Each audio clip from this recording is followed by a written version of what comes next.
ẹ jẹ́ ká mú òdodo jáde. Mo fẹ́ mú òdodo kan jáde. Ẹ jọ̀ọ́. Mo come across a lot of videos. Though mo ti come across a lot of videos láti àtẹ̀yìnwá. Ṣùgbọ́n mo tún come across àwọn videos kan lẹ́yìn ìgbà tí mo parí show mi tán lẹ́ẹ̀kan yẹn. Màá wá play kan fún yín sìn. A lot of videos. Máa play kan fún yín sìn. Ẹ rí nǹkan tí mo fẹ́ sọ̀rọ̀ nípa ẹ̀. Ẹ jẹ́ kí n fẹ́lẹ̀ ní àkọlé.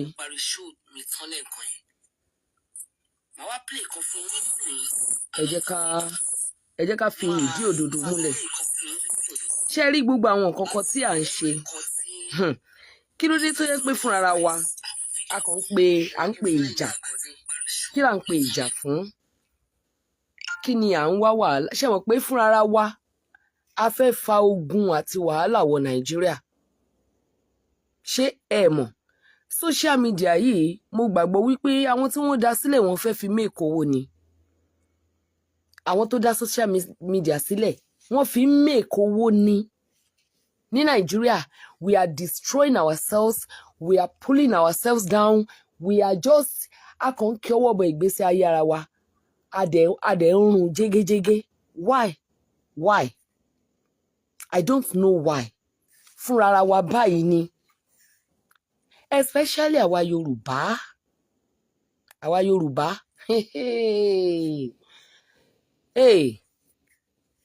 Ibi tí àwa Yorùbá anyway ṣá, it is well with us. Gẹ́gẹ́ bí mo ṣe kọ síbí, ẹ wo àwọn tí mo mention yẹn, mo ti oríṣiríṣi fídíò, mo rí gbogbo ẹ̀ bí wọ́n ṣe ń bú gbogbo wọn lọ, mo wá come across fídíò kan. Mo wá rí pé this is not about these pastors at all. Then about what? Why can't everybody just face his and a religion and go in peace? In fact, tó bá jẹ́ Mùsùlùmí, tó bá lò ṣe Mùsùlùmí mọ́, tó bá ní Kristẹni ló fẹ́ máa ṣe, face your Christianity and do not bully the Muslims. If you are a Muslim, if you are a Christian, you change to a Muslim, you turn to an herbalist, face that religion you just entered and leave the Christians in peace. If you are Alawo before and now you become a Christian or you become a Muslim, don't let it go into your heart, into your head. Fi àwọn tí wọ́n wà nínú awo yẹn sílẹ̀ kí wọ́n máa ṣe awo wọn. Because mo rí fídíò kan tó sọ pé okay o, kíní kan fake people, fake prophet ò lè tán, fake herbalist ò lè tán, fake àfà ò lè tán. Then tí Ọlọ́run bá ń tú àṣírí wọn, everybody máa embark on kí àwọn ènìyàn máa fall into their dungeons. But àṣírí yẹn gbúdọ̀ tú, we won't guess. Reason tí mo ṣe sọ pé this is not about these pastors. Òun rèé, mo fẹ́ play voice note yẹn. Then mo ń béèrè pé why? Why are we just looking for trouble where there is no trouble? Why? Ẹ jẹ́ kí n play video yẹn. Then ẹ máa mọ̀ wípé this problem is not about Prophet Olualo. It is not about Baba Oyedepo. It is not about Baba Kumuyi. It is not about Baba Adeboye. I saw someone shouting, Adeboye ole, Oyedepo ole. I don't know what they stole. Ma play video yẹn sìn. Ẹ̀yin náà ti lè come across ẹ̀. Just the video. Just the words in the video. Then ẹ wá béèrè lọ́wọ́ ara yín pé then nítorí kí ni gbogbo àwọn wàhálà àti ìdààmú orí social media ẹnujọ́ mẹ́ta yé about the pastors, about the Christianity, zimbolo ti dìde. Then is it a war against the Almighty God himself? Ha! Ọlọ́run máa jà dáràn nílẹ̀ Nàìjíríà pẹ̀lú gbogbo ń tàn fọwọ́ ara wa fà. Mo ń bọ̀ ìbẹ̀rẹ̀. Oh yeah.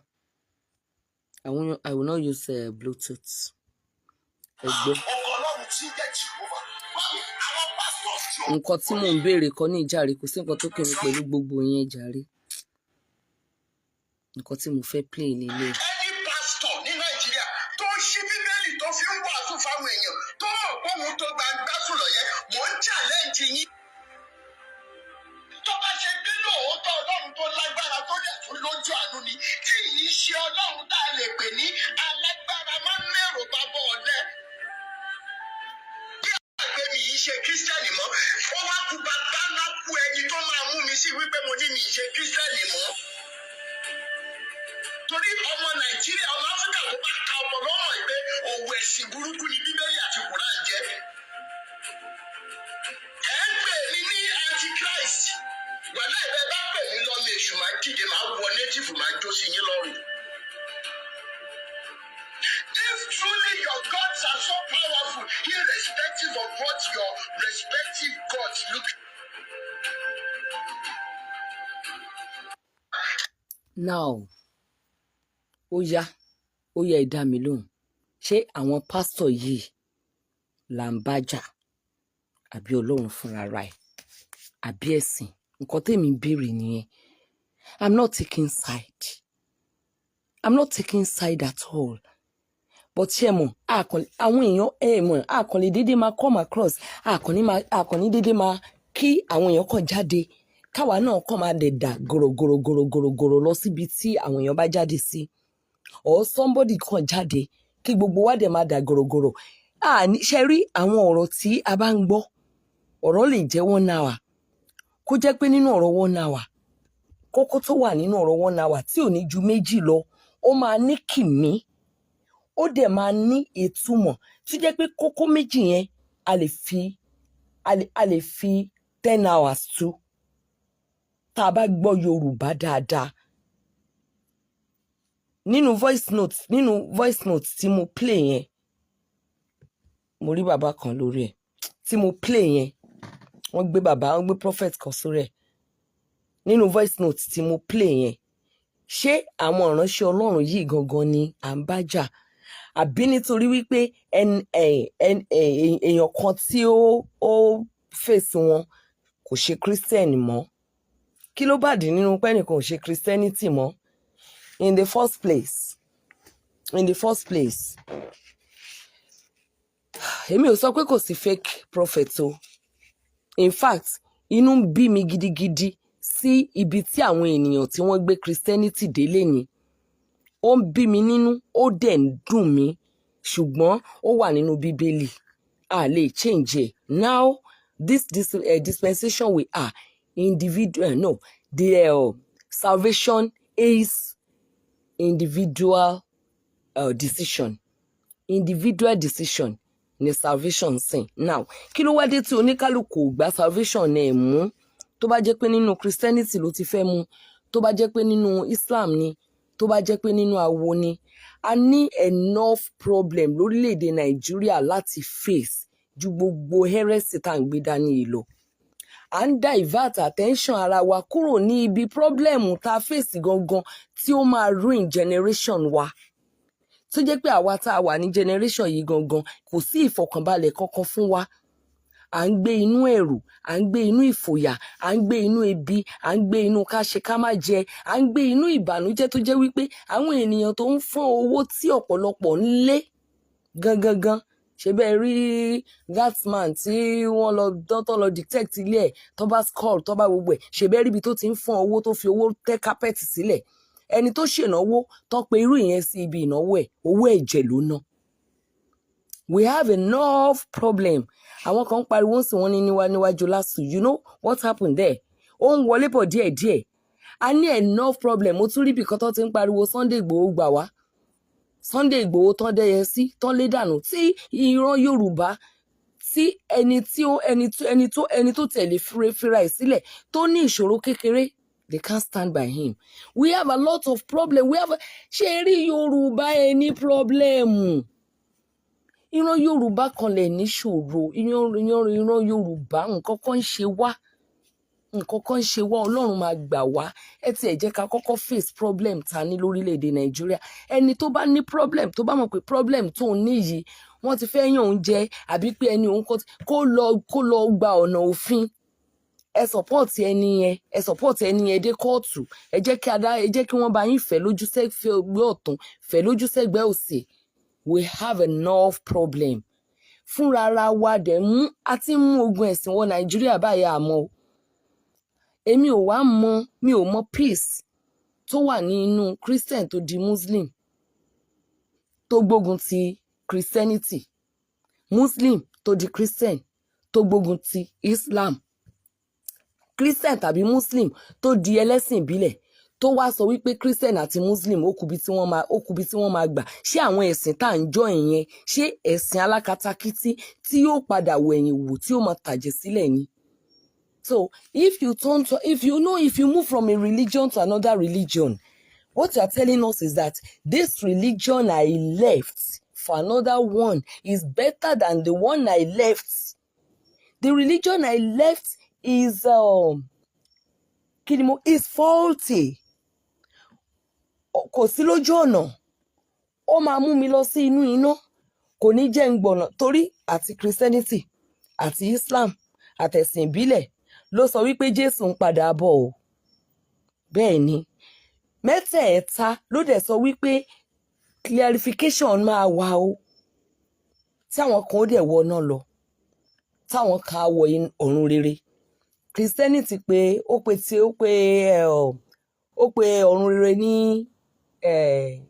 paradise, ó pe iná ìléru ní iná ọ̀run àpáàdì. Muslim wọ́n pè ní àlùjọ́nà, wọ́n pe iná ìléru ní jánàmọ̀. Bẹ́ẹ̀ náà ni ẹ̀sìn ìṣẹ̀ṣe ẹ̀sìn ìbílẹ̀ sọ wípé Jésù Kristi tí í ṣe ẹ̀là, ọmọ òyígìgì tí í ṣe Màríà ń padà bọ̀ láyé láti wá kó àwọn ènìyàn tiẹ̀. Ó dẹ̀ sọ wípé àwọn tí kìí ṣe tiẹ̀ yẹn wọn ó ṣègbé ni o. Torí mi ò mọ pọ́blẹ́mù oníkálukú wa, bóyá Ọlọ́run là ń jà fún ni o, bóyá Ọlọ́run là ń bá jà ni o. Because tá bá sọ wípé God is powerless, then ta l'Elédùà? That God is Elédùà.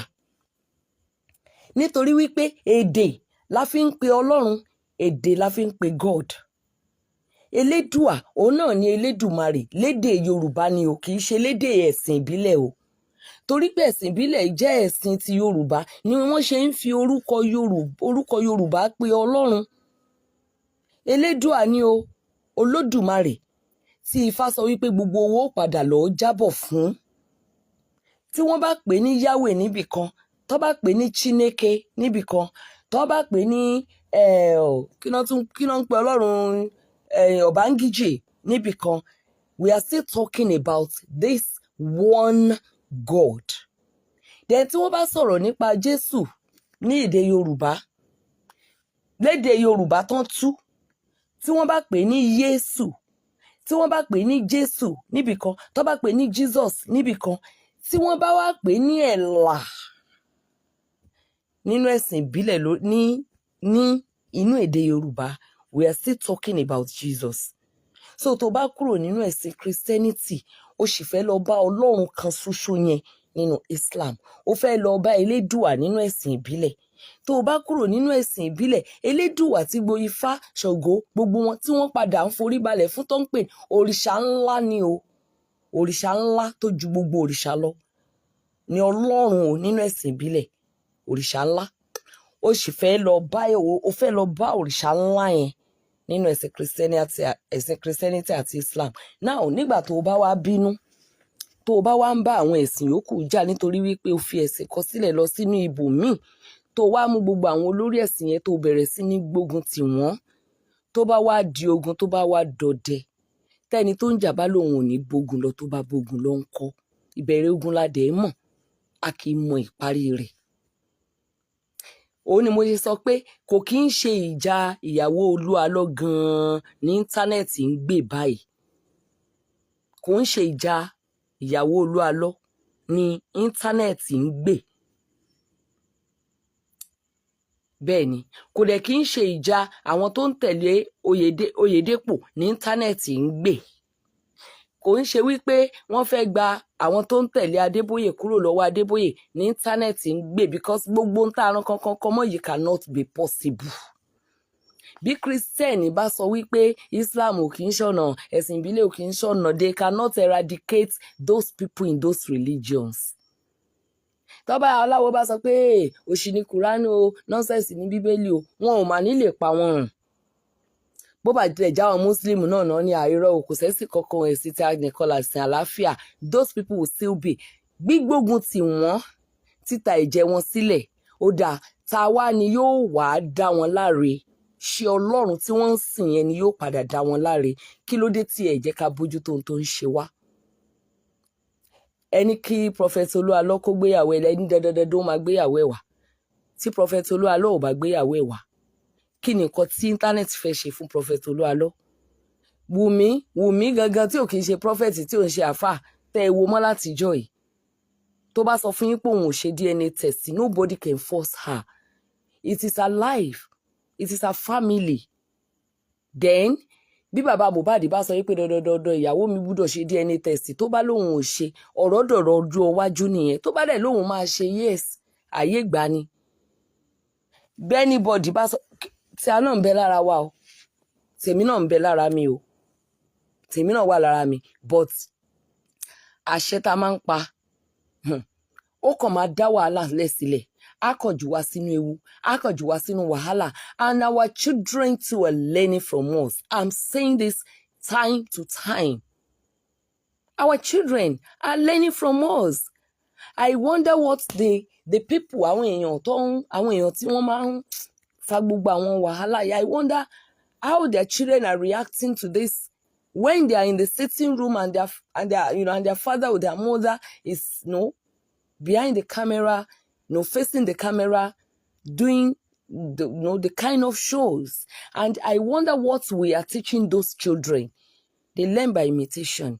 So generation tó ń bọ̀, bí generation tó ń bọ̀, àwa náà là ń kọ́ in 2022, wọ́n kọ́ síbẹ̀ 2025, dispensation náà ń kọ́ yẹn, wọ́n kọ́ our children in 2000. Ohun tí àwọn ọmọ yẹn máa dà, òun làwa náà ń gbé sílẹ̀ fún wọn yìí.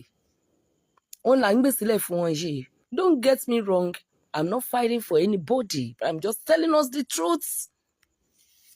I'm just telling us the truth. Àbẹ́ fẹ́ kí n tún play. Àbẹ́ kí n tún play. Kẹ́lẹ́ mọ̀ wípé it is not about the pastors. Ó kàn jẹ́ wípé tẹ́nìkan bá wá fẹjọ́ kan sùn, ẹni téèyàn bá ti ní lọ́kàn tẹ́lẹ̀tẹ́lẹ̀, èèyàn wá fi kíní yẹn fi lo opportunity yẹn. Now let me. Any pastor ní Nàìjíríà tó ṣí Bíbélì tó fi ń wàásù fáwọn èèyàn tó mọ̀ pé òun tó gbangba sùn lọ yẹn, mò ń challenge yín. Tó bá ṣe pé lóòótọ́ Ọlọ́run tó lágbára tó dẹ̀ tún lójú àánú ni, tí yìí ṣe Ọlọ́run tá a lè pè ní alágbára máa ń mẹ́rò bàbá ọ̀lẹ. Bí àgbẹ̀ mi yìí ṣe kírísítẹ́nì mọ́, ó wá kú bàbá ńlá kú ẹni tó máa mú mi sí wípé mo ní mi ṣe kírísítẹ́nì mọ́. Torí ọmọ Nàìjíríà, ọmọ Áfíríkà tó bá ka ọmọ lọ́mọ ìpè òwò ẹ̀sìn burúkú ni Bíbélì àti Kùránì jẹ́. Ẹ ń pè mí ní Antichrist, wàhálà ìbẹ́ bá pè mí lọ́lẹ̀. Okay, now. Mo ti sọ fún yín pé kò kí n ṣe about this pastors.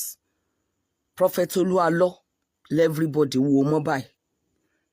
Bàbá Adébóyè tó dúró jẹ́jẹ́ ǹjẹ́jẹ́ tí gbogbo èèyàn drag mo sì rí ẹni tó sọ wípé nítorí pé Prophet Olúalọ́ lọ sí ọ̀dọ̀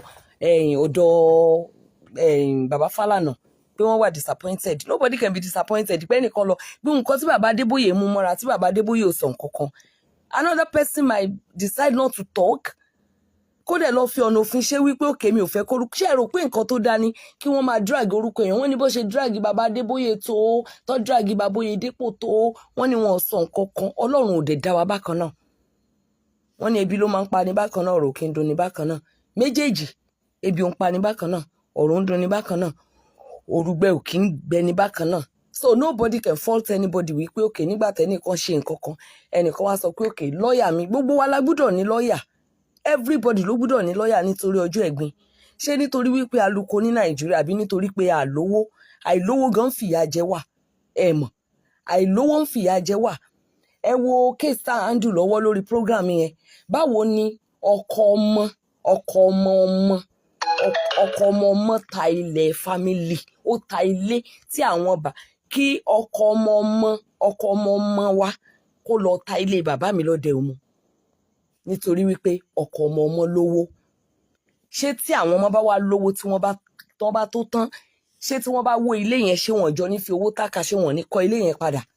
Wọ́n dẹ̀ ṣe ń lọ sí court, wọ́n dẹ̀ ṣe ń lọ sí court, wọ́n dẹ̀ ṣe ń báṣẹ́ lọ. Lọ́ọ̀yà gan iṣẹ́ awúrúju ló ṣe nítorí pé ó ti rí wípé àwọn tó gbéṣẹ́ fún wọn lówó. Owó gan fìyà jẹ Nigerians. Yes, owó fìyà jẹ Nigerians.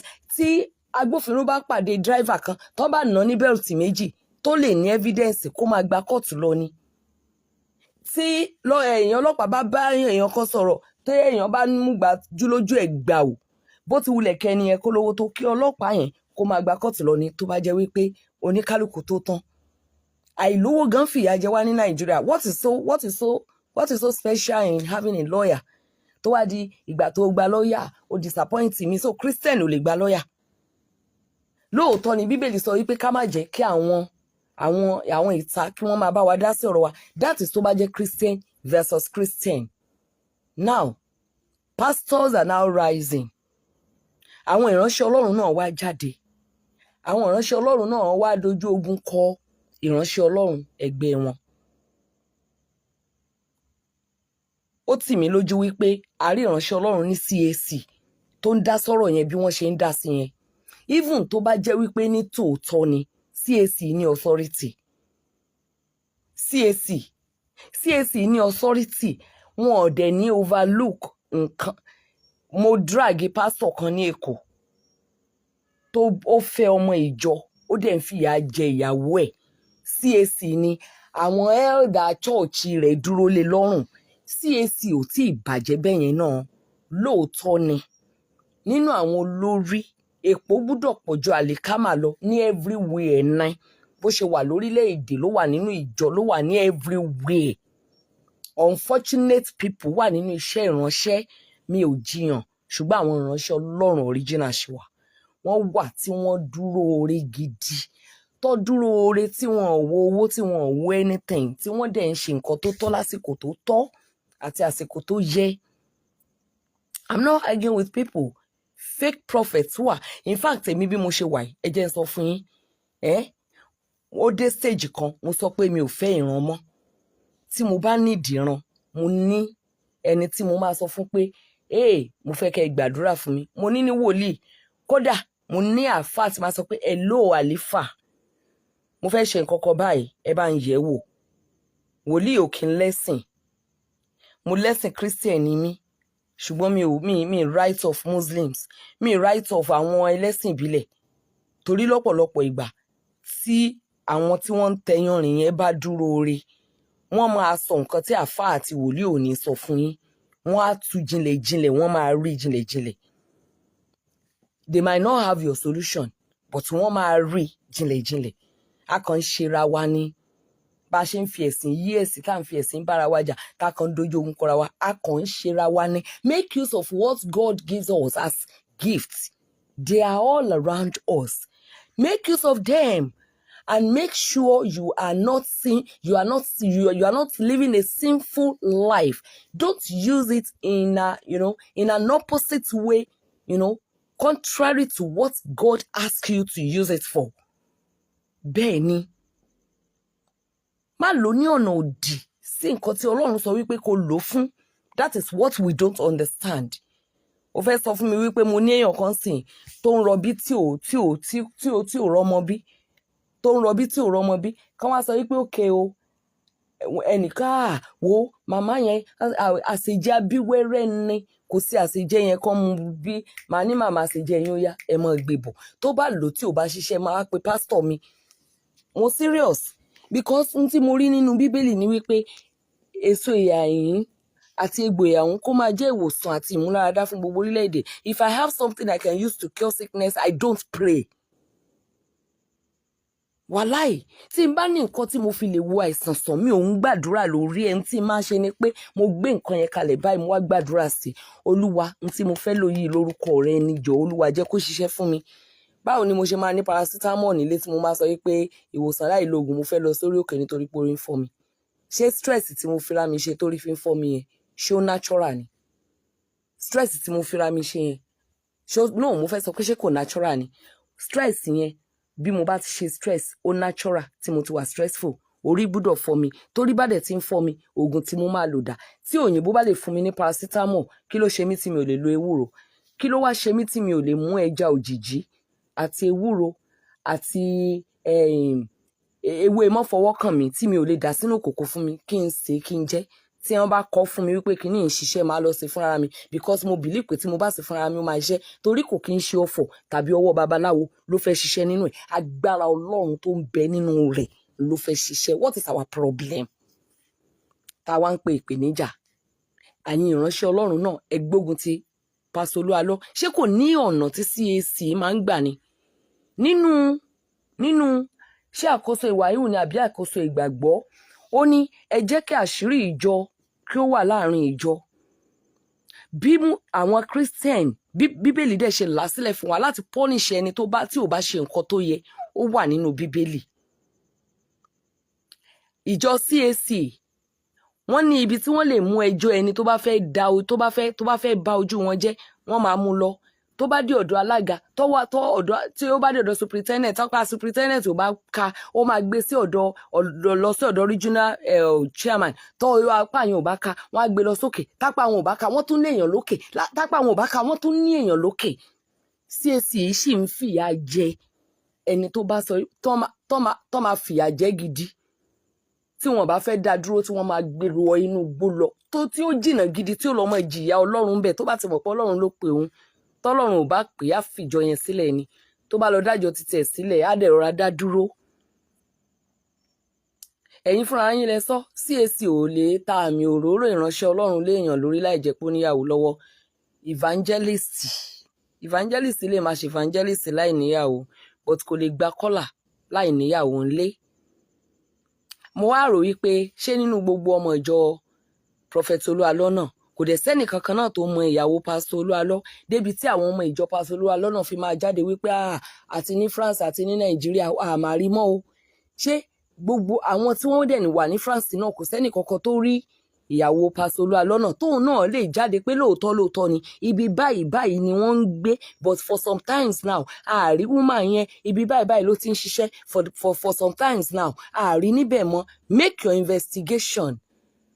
And if you now want to face a pastor, ẹ mú nǹkan tí pastor yẹn ṣe gangan tí gbogbo èèyàn máa ti rí wípé ẹ̀ṣẹ̀ ni ẹ mú jáde and ẹ remove Ọlọ́run direct.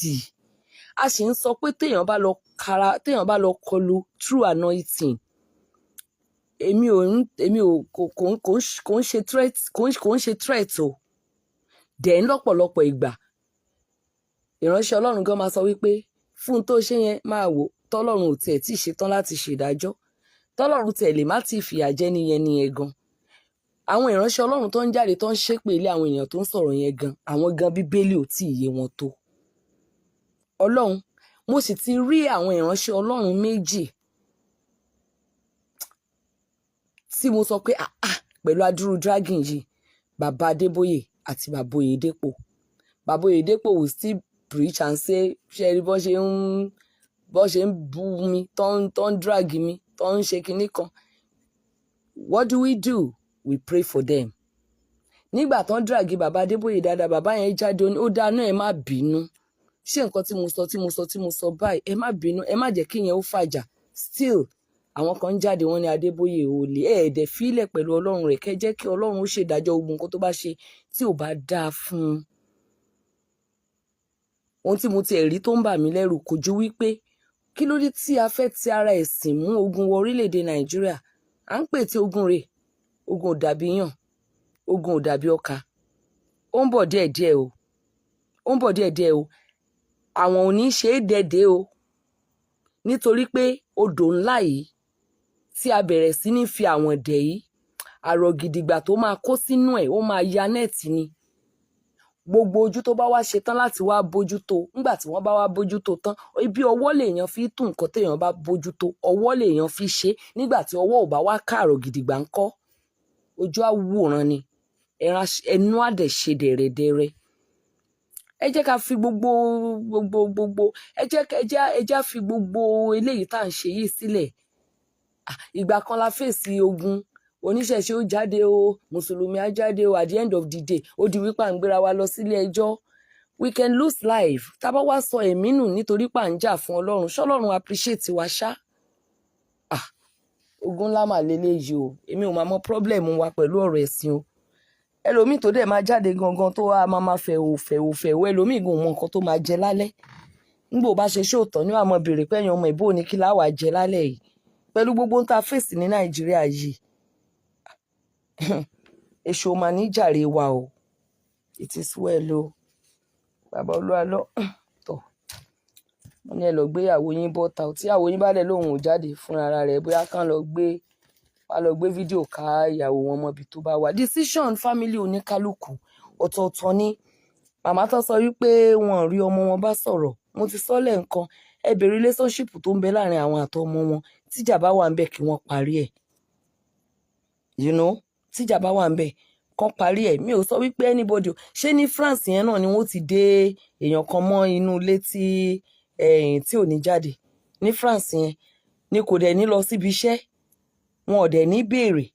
And nobody níbi tán ti value life bí nǹkan míì tí kò kí ń ṣe Nàìjíríà ni ìyàwó Pastor Olúwalọ ní Nàìjíríà gan tó wà lẹ́nu bodè wa gan, èyí tó máa ṣẹlẹ̀ gan tí gbogbo ayé rí gan tẹ́lómi ò ní lè sọ̀rọ̀, èyí tá ariwo ẹ̀ gan bọ́ síta gan tí kò ní sí ààbò lórí wa. So I don't know. It is well o. Ọlọ́run, it is well. Anyway, me I'm just calling for peace. That everybody should just stop all this. Is it in the name of monetization?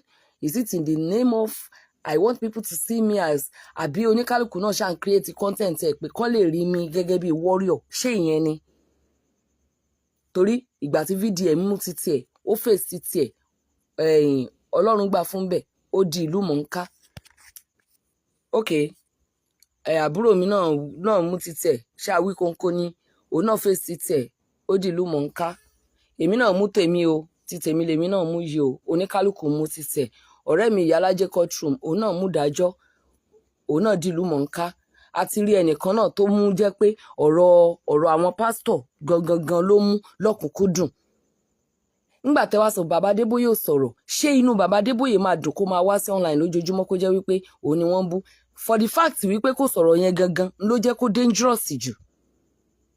Torí ẹni tí ò sọ̀rọ̀ èèyàn mọ́ tinú ẹ̀. Then Ọlọ́run máa ń sábà ń gbìjà ẹni tí a bá ń dá lóró tí ò bá sọ̀rọ̀ jù. I'm telling you. Nígbà tá a ṣe ti àwọn pastors yẹn tán, ṣebí nítorí pé àwọn pastors yẹn wọ́n jẹ́ pastor, wọ́n ń gba ọmọ ìjọ, wọ́n ń gbowó, wọ́n ń wọṣọ, wọ́n ní private jet, ṣebí torí ẹ̀ la ṣe gbógun ti wọn. Kí ni reason tá a ṣe gbógun ti àwọn artist? Yorùbá kan máa lára ara wa ṣáà láìka ara wa fún nǹkan kan.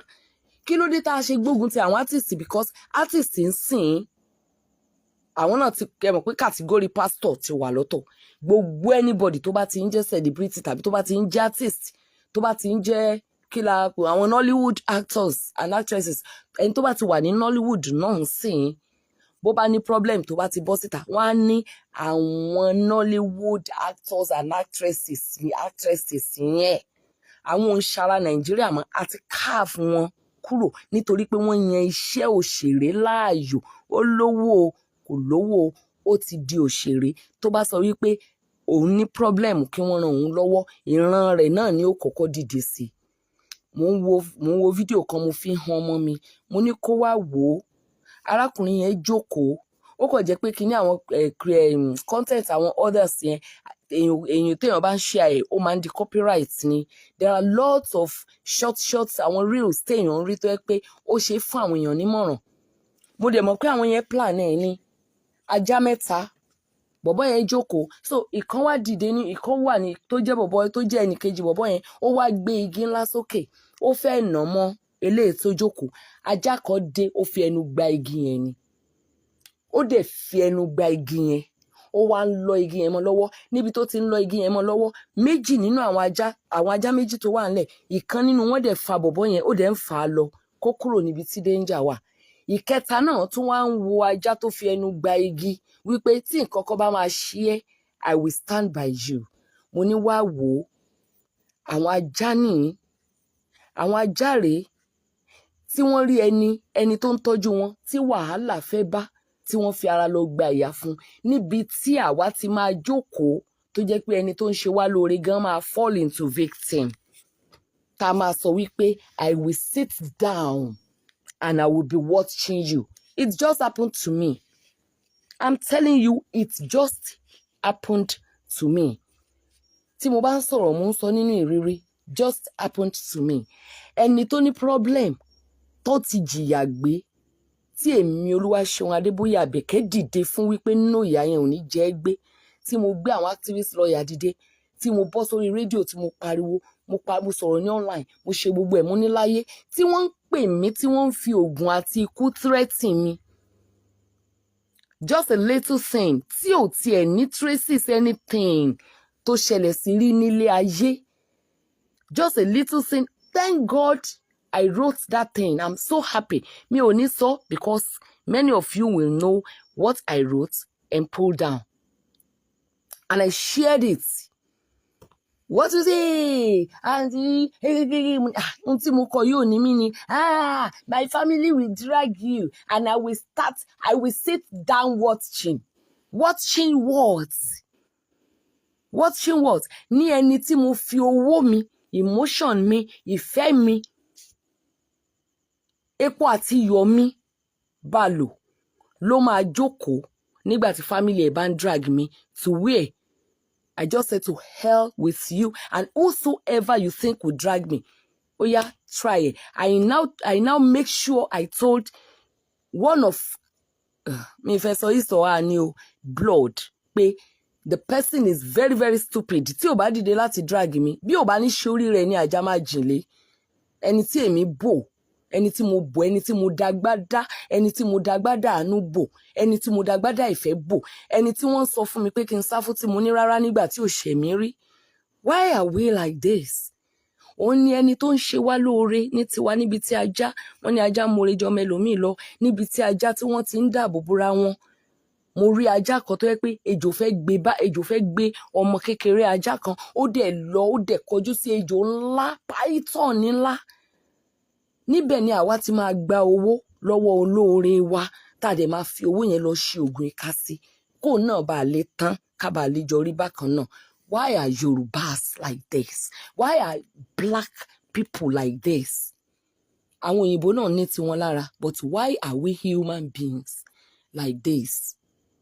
A dẹ̀ máa mọ̀ lódò ikùn wa wípé nǹkan tá à ń ṣe yìí o kò right o.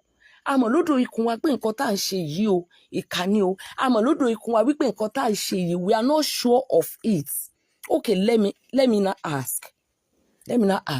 I'm not dragging, I'm not taking side. Tá gangan ló mọ gbogbo húlẹ̀húlẹ̀ ohun tó ṣẹlẹ̀ sí ìyàwó Pastor Olú Alọ, tó lè mú evidence jáde báyìí pé ìyàwó Olú Alọ o, bóyá ó ti kú ni o, bóyá ó ti rùn ni o, bóyá wọ́n ti gbé yílẹ̀ ni o, bóyá wọ́n ti lò ni o, bóyá kò sí láàyè ni. Ta ni ẹni tó lè jáde wípé n tó ṣẹlẹ̀ sí rẹ̀? Everybody is guessing. Gbéyàwó ẹ̀ bọ́ síta. Why? Kẹ́nìkan wá máa sọ fún mi, kẹ́nìkan máa pàṣẹ fún mi pé kí n lọ gbọ́kọ mi síta. Ṣé ó possible? No matter anything tó bá ṣẹlẹ̀, tàbí kẹ́nìkan sọ wípé ó yá o, ọ̀rẹ́ ẹ̀ kan o, wọ́n ló ṣe kinní kan, ọ̀rẹ́ ẹ̀ kan wá ẹ wálé, àdèrè lórí social media láti last month, ó yá gbé síta. Kẹ́nìkan máa pàṣẹ fún mi bẹ́ẹ̀? No, family ẹ̀ ló máa wá arrest mi. Tó bá arrest mi, wá mi lọ sí police station. Adájọ́ á wá order mi, tàbí káwọn ọlọ́pàá sọ wípé ibikíbi tó bá wò yá sọ, mo mọ̀ mi ò mọ̀ kí investigation ló bẹ̀rẹ̀. Nobody will now I could take over somebody's life.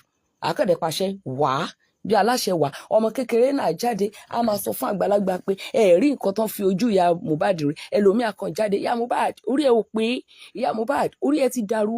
Ẹlòmíà ní bàbá Mohbad, you are very very kinní kan, bàbá Mohbad ara ẹ ò yá. No, ẹ fẹ́ gba nǹkan lọ́wọ́ èèyàn a fẹ́ gba nǹkan lọ́wọ́ èèyàn a dẹ̀ bẹ̀rẹ̀ sí ní insult ẹni tá à ń gbà lọ́wọ́ ẹ̀ ẹni tá a fẹ́ gba nǹkan lọ́wọ́ ẹ̀ tí kì í ṣe òfin and you still want that person to bow for you kò possible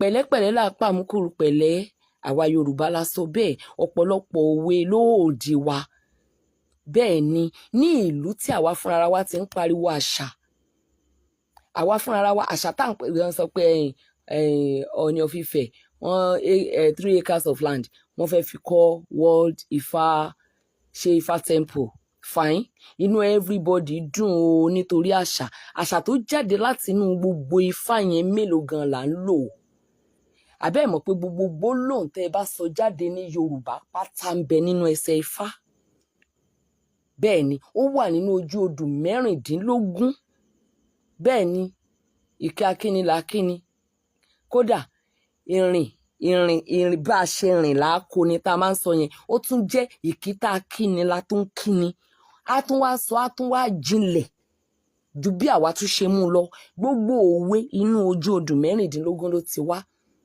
nínú àṣà Yorùbá yẹn láti fa oríṣiríṣi àṣà yọ àṣà ìbọ̀wọ̀ fágbà then ọmọ 27 years á sọ wípé Adébóyè redeem ọpọlọ ẹ ti yí that is bàbá tó ti ń ṣe 80 years birthday Oyèdépò tó bá mọ̀ wípé kinní kan yá bọ́ síta ṣé tí àgbàlagbà kan bá wà nínú ìdílé èèyàn tó dàgbà tó irú bàbá Adébóyè tàbí Oyèdépò tàbí Kúmúyì can anybody now just walk up to that àgbàlagbà and say báyìí ló ṣe rí nígbà tá a ti wà lórí social media tá à ń gbé àwọn ọba wa yílẹ̀ so kí ni àwa ń dáàbò bò àwa gan expose ara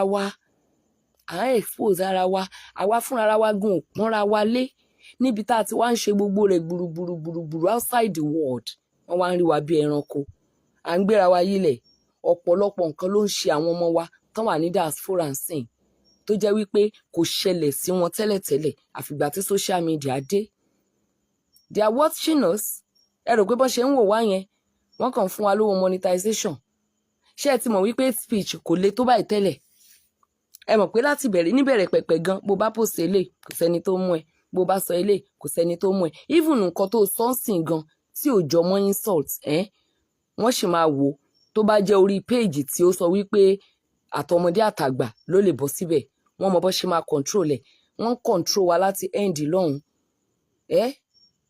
àjára wa gbà níbì kankan ẹrú tán ti mú wa láti ìbẹ̀rẹ̀ pẹ̀pẹ̀ ẹrú tá ti jẹ́ láti ìbẹ̀rẹ̀ pẹ̀pẹ̀ náà la sì jẹ́ dọ̀la face problem àjàjàgbara láti di òmìnira àwa ń jàjàgbara láti di òmìnira lọ́wọ́ ẹ̀sìn individual decision ni now mo lọ sí church kan oní church yẹn ò dáa mo ní church yẹn ni mo fẹ́ máa lọ oníwèrè ni pastor mo ní kó fi mí sílẹ̀ why fighting with me why do you want to kill my pastor why don't you just leave me tójú mi bá dẹ̀ já tán máa jáde padà but ìwọ jáde kó wàásù títí ẹ kó dẹ̀ kúrò ń bẹ̀ simple as ABC ṣé àwọn ìránṣẹ́ Ọlọ́run CAC tí wọ́n gbógun ti Olúalọ́yè ṣe mú ẹjọ́ pásọ Olúalọ́ lọ sí headquarter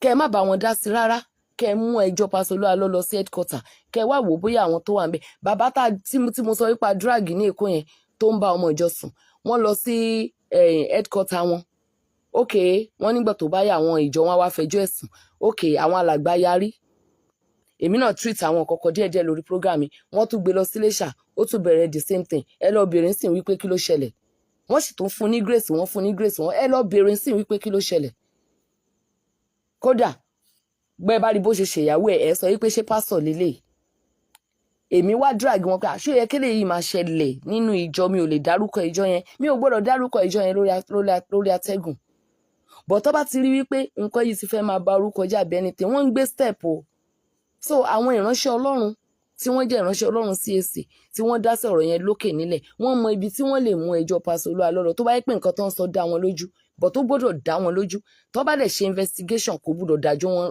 dájọ́ wọn lọ́wọ́ àwa ń yẹ̀yẹ́ ara wa mo rí àǹtí kan náà àǹtí yẹn máa dírẹ́sì bíi CAC èmi ń jọ́sìn ní CAC ni o ọmọ the Apostolic Church ni mí I can say it anywhere I'm saying it inside my church ọmọ the Apostolic Church ni mí born the Apostolic Church but CAC ni mo ti ń jọ́sìn and I know much about their doctrines torí doctrines wa ò yàtọ̀ nígbà tí àǹtí yẹn wá jókòó bí CAC ó jókòó bí CAC kò wá sí ibì kankan tó ti lè máa mú gbogbo àwọn ọ̀rọ̀ àbùkù nìkan ló wá rí nípa CAC ọ̀rọ̀ àbùkù yẹn nìkan ló ń tẹ́ndà lórí atẹ́gùn ọ̀rọ̀ àbùkù. They have suggestion box. You can be writing your letter lemọ́. Ọjọ́ tèmi rí nǹkan tó wù èmi tó wù tí mo rí nǹkan tó wà faulty tí mo fẹ́ sọ, you know where I said it. Nígbà tá a ṣe anniversary tí ọ̀pọ̀lọpọ̀ àwọn ìránṣẹ́ Ọlọ́run kàǹkà ló wà lórí altar, I said it. Nígbà tí mo sọ tán, do you know what their chairman said? The chairman in CAC, ó ní kí wọ́n fi mí ṣe representative Sunday school teacher. Wọ́n sọ pé ọ̀rọ̀ tí mo sọ yẹn wípé àbí mo ṣe sọ yẹn ó tàbùkù. Wọ́n ní pé kó fi mí ṣe representative àwọn Sunday school teacher, that I'm bold to say the truth. That means bàbá yẹn tó jẹ́ olórí CAC nígbà yẹn ó mean wípé bàbá yẹn èèyàn Ọlọ́run ni tí kò lòdì sí òtítọ́. Ṣé CAC náà ló wá bàjẹ́ tó yẹn? CAC á wá rí pé ìránṣẹ́ Ọlọ́run ṣe bí èyí náà wà lórí social media yìí. Pásítọ̀ tó lo ìyàwó ẹ̀ ní CAC kí ló ṣẹlẹ̀ sí? Wọ́n yọ dànù ní immediately. Ṣé bórí social media yìí náà ni? Let the CAC find out what is saying, if it is true, and see whether they will take a step or not. Ìyá tó wá jókòó tó jẹ́ wípé ẹ̀yin pásítọ̀ ṣe báyìí ẹ̀yin church wo ni àwọn gbogbo pásítọ̀ ti righteous? Ó kàn wá gbé ẹ̀sìn ilé bàbá tiẹ̀ ó kàn gbé síta. Anytime I find a post, I look at her like this because you know you're doing what is in contrary to the Bible. You know I don't mention him because I don't